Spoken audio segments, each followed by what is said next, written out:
Warm welcome to all of you, and thank you very much for sparing your time and coming here. I'd like to also welcome the digital audience. It's my pleasure to speak to all of you. Also, I'd like to compliment Daniel and Pallav and the entire team at PMS Bazaar for the fourth edition of the PMS AIF Summit. Many congratulations to them. And I agree with what Daniel presented, which is that before they started aggregating all the data regarding PMS and AIF portfolios, clearly there was lack of availability of information, and in some sense lack of transparency. Well, any which way, if you look at a discretionary PMS, in some sense it's a bilateral agreement between a client and portfolio manager. So from that perspective, obviously data was not widely available, but I think PMS Bazaar has done a great job, and I'm sure that they have played a great role in the growth of the industry.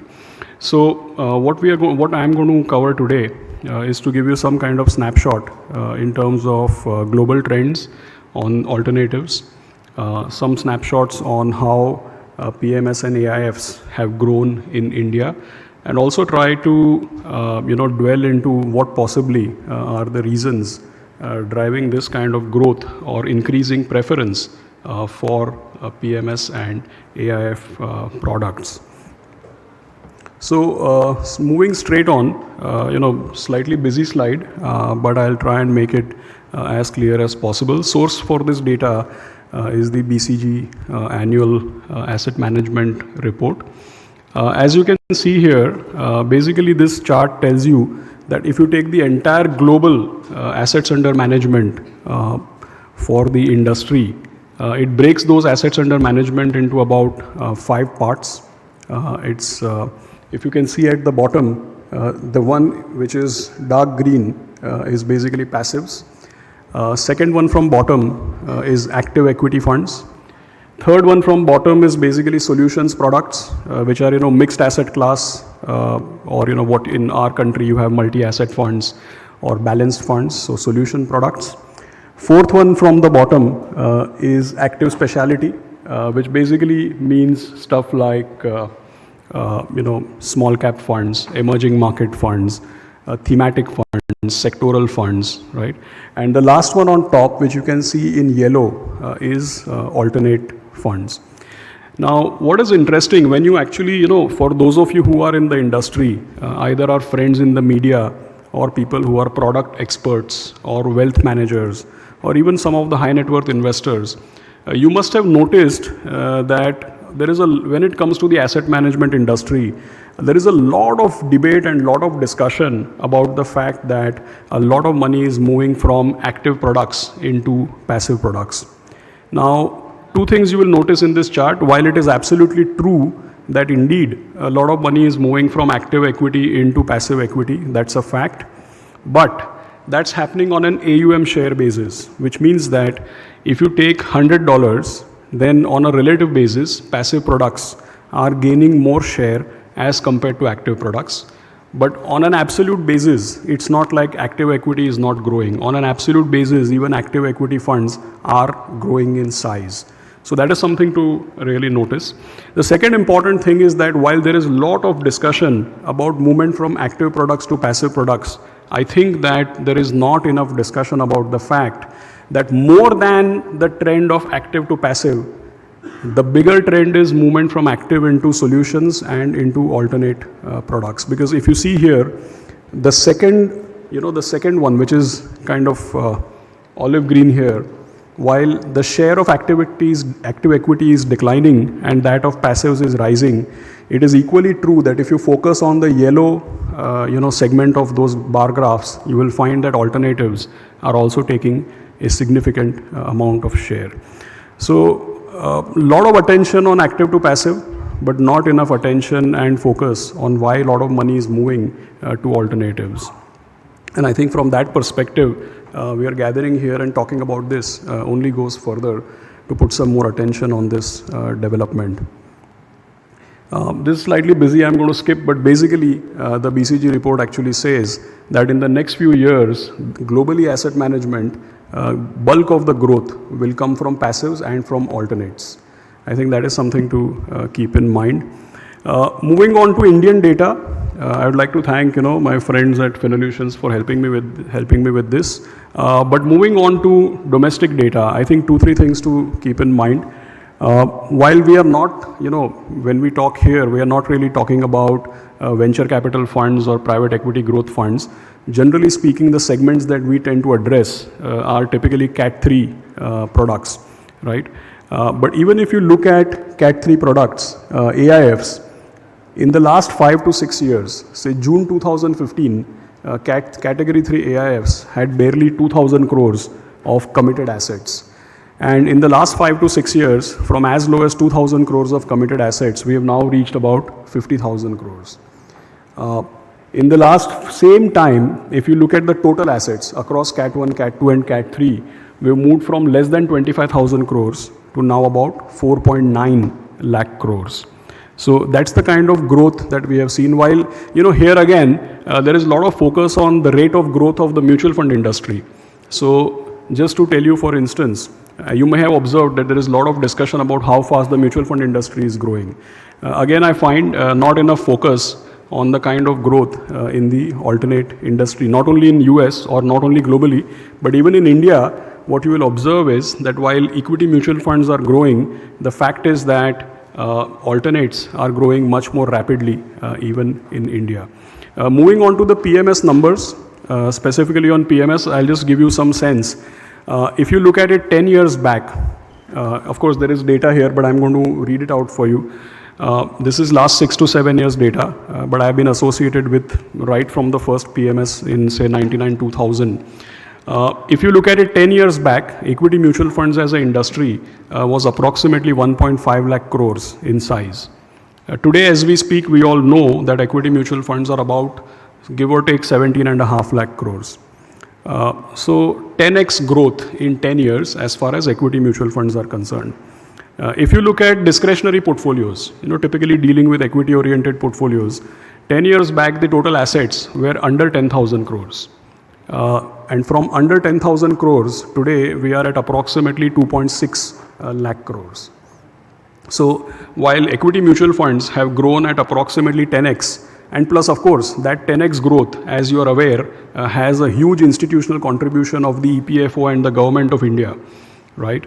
So 10x growth with a lot of institutional support, whereas if you look at discretionary portfolios, from less than 10,000 crores, we've gone to 2.6 lakh crores.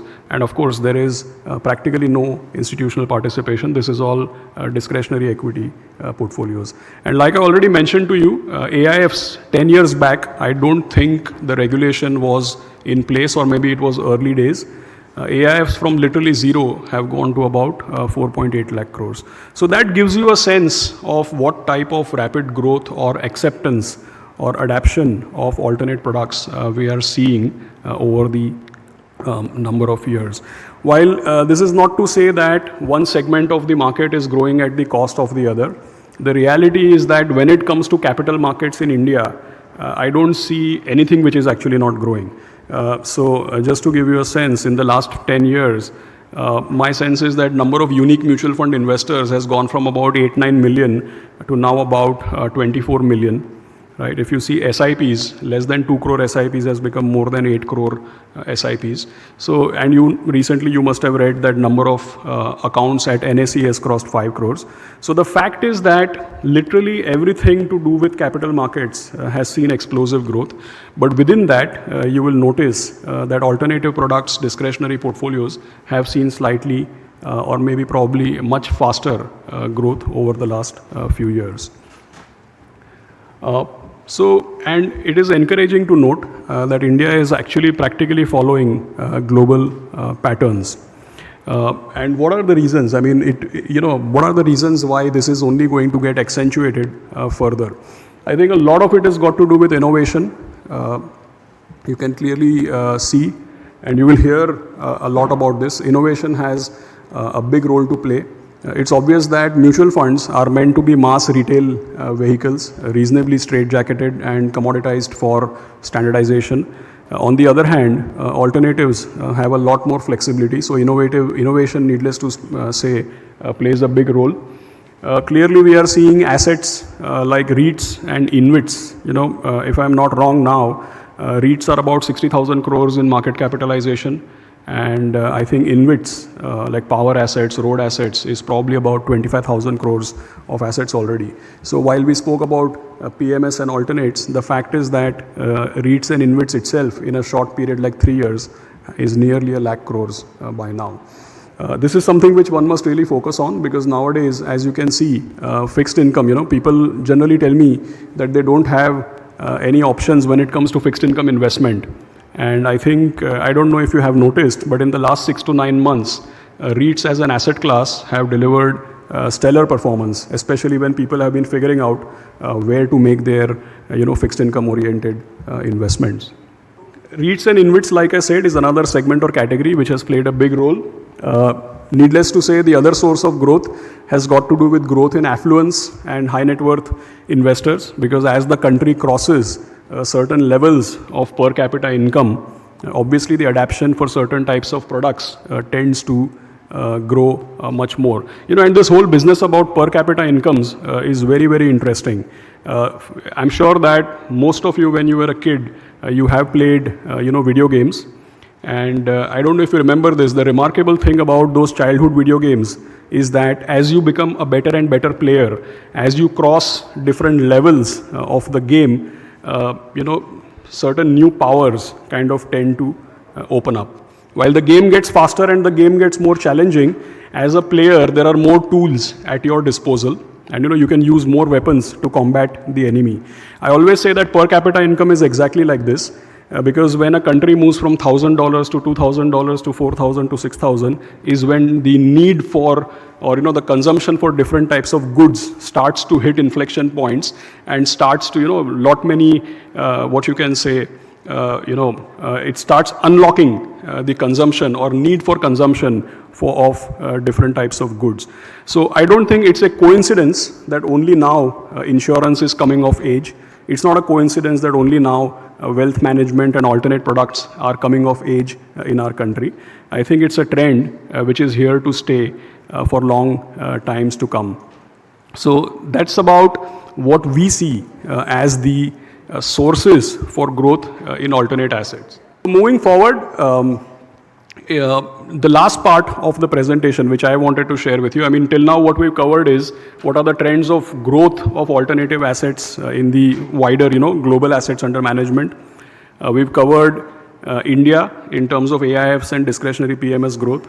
Then I told you about what are the reasons or sources of growth for alternates and portfolios. And the last thing which I was supposed to share with you is how does this contrast with mutual funds? Because, one of the most common questions that I get when I meet clients as well as wealth managers is, what is the difference between a PMS and an AIF? And how do you differentiate between, when to put money in a mutual fund versus a PMS versus an AIF? I think it is easier to contrast first a PMS and a mutual fund. And I always tell people on a lighter note that, investing in a PMS is like getting surgery done without anesthesia. It's like an open kitchen. Sometimes when you go to a restaurant and you can see that the kitchen behind the glass, you can see guys are cooking openly in front of you. You will have a lot of observations about how is that person handling stuff. You will have a lot of observations about what is the hygiene behind the glass wall. Same is the case with the PMS because it's highly transparent. Sometimes, in fact, I actually find it very, very odd when I'm sometimes told that PMSs are not transparent. In fact, my personal experience is that they are so transparent that it needs maturity to handle that level of transparency. The reason is because you can literally see every trade and transaction. What was bought, at what price, when was it sold, at what price, was something bought today and sold very quickly, why was that done? There is so much of transparency that sometimes you can miss the woods for the tree or vice versa. I always get confused with that. So very, very high level of transparency. Whereas on the other hand, as far as mutual funds are concerned, everything that a PMS does, a mutual fund does. every cost that a PMS incurs, a mutual fund incurs. It's just that in a mutual fund, that kind of transparency does not exist. A lot of times in a PMS, we get questions about expenses. That is because every month you get a transparent debit note. A mutual fund does exactly the same. They don't send you a debit note. It's just that the NAV is X of the expenses. The expenses are already factored before the NAV is actually published. A mutual fund also buys and sells shares. They also pay brokerage and STT, but they don't need to disclose every trade and every transaction to you. But what are the benefits, or what is the reason why people have started to prefer PMS as compared to mutual fund? And then we'll go to AIFs. The key reason is that mutual funds, and it's but natural that as adoption grows, now we have 2.4 crore unique investors. As adoption grows, and people with as little as 100 rupees, 500 rupees, as they get adapted to the industry, it needs to be much more tightly regulated. And for adoption to grow from 2.5 crores to 5 crores to 10, 20 crores, you need as much standardization as possible. And that standardization will always result also in straitjacketing, right? So in a mutual fund, for instance, it is defined what is large cap, what you can buy, what you cannot buy. For example, in a mutual fund, you don't have share classes. You can't customize the expense ratio depending on the size of the client. You cannot have a performance-linked fee. So there are many inflexibilities, and inflexibility, I'm using that word only for lack of another word, but in reality there are many inflexibilities, and rightly so, because a mutual fund is a retail product. Now when it goes to a PMS, as you are aware, a PMS is a bilateral agreement between the manager and the subscriber, which means that the fees can be customized as required. Nobody tells anybody what is large cap and what is mid cap. Basically the mandate, for example, if the mandate is to beat BSE 500 total return index, then you just set about achieving that within the investment universe. The other important thing which I find which I personally prefer about a PMS is that in a PMS, my portfolio is in my demat account. And I think the flow behavior, it's now very well known that returns that an investor gets, it's largely a function of individual investors' behavior. So when it comes to a PMS, for example, my portfolio, while it is managed by a professional manager, my portfolio is held in my demat account. And whatever happens in markets, it is my behavior which will largely determine my outcomes. So let's take a large-scale mutual fund. On 23rd March 2020, I can come and say whatever I want to, but the fact is that if I get money, I am a buyer, and if I lose money, I am a seller. And if I lose money on 23rd March 2020, what am I going to sell? I'm going to sell what is sellable, right? It doesn't work that way in a PMS. In a PMS, for example, on 23rd March 2020, if Sushmit is a smart investor and he decides to add to his PMS, he will end up buying that basket of stocks at those prices. And if I am the one who's panicking, my manager will have to sell my demat balance and give that money to me.